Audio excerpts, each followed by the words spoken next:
Hi friends, ఈరోజు మనం west Godavari కదమల్ల నుంచి ఈస్ట్ గోదావరి పూడిముడి రేవుదారులు గోదావరి అందాలు చూద్దాం.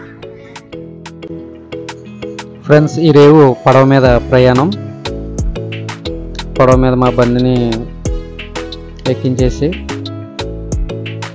పడవ మీద వస్తుంటే గోదావరిలోని అందాలు చాలా చాలా అందంగా ఉన్నాయి. ఈ జర్నీ కూడా చాలా అందంగా ఎంజాయ్గా జరిగింది.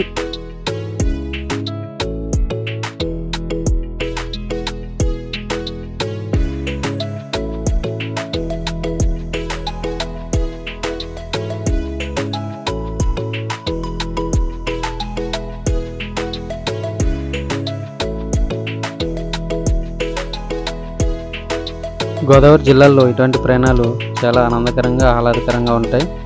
చుట్టూ గోదావరి అందాలను చూస్తూ మనం ప్రయాణాలని కొనసాగించవచ్చు. ఫ్రెండ్స్, ఈ వీడియోని లాస్ట్ వరకు చూడండి. అలాగే గోదావరి ఇసుక తిన్నెల మధ్యలో వచ్చి కూడా గోదావరి నీరు లేకుండా అక్కడ ఇసుక తిన్నెల నుంచి కూడా ప్రయాణం జరిగింది మాది బండి మీద. ఆ ఇసుక తిన్నెల అందాలను కూడా వీక్షిద్దాం. అలాగే గోదావరి దాటిన తర్వాత గోదావరి లంకలో పంటలు కూడా చూద్దాం ఫ్రెండ్స్. అలాగే మీకు ఈ వీడియో నచ్చినట్టయితే please like and subscribe, please share. Thank you.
ఎండాకాలంలో గోదావరిలో నీరు లేకపోవడం వల్ల ఈ ఇసుక తిన్నెలు కనిపిస్తాయి ఫ్రెండ్స్.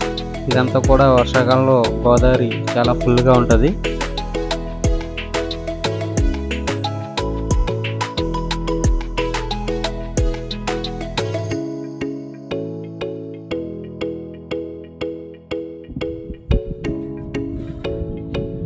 ఎడారి కాదు ఫ్రెండ్స్, ఎండాకాలంలో గోదావరి ఇసుక తిన్నెలు ఇవన్నీ కూడా కోనసీమలోని విశిష్ట గోదావరి.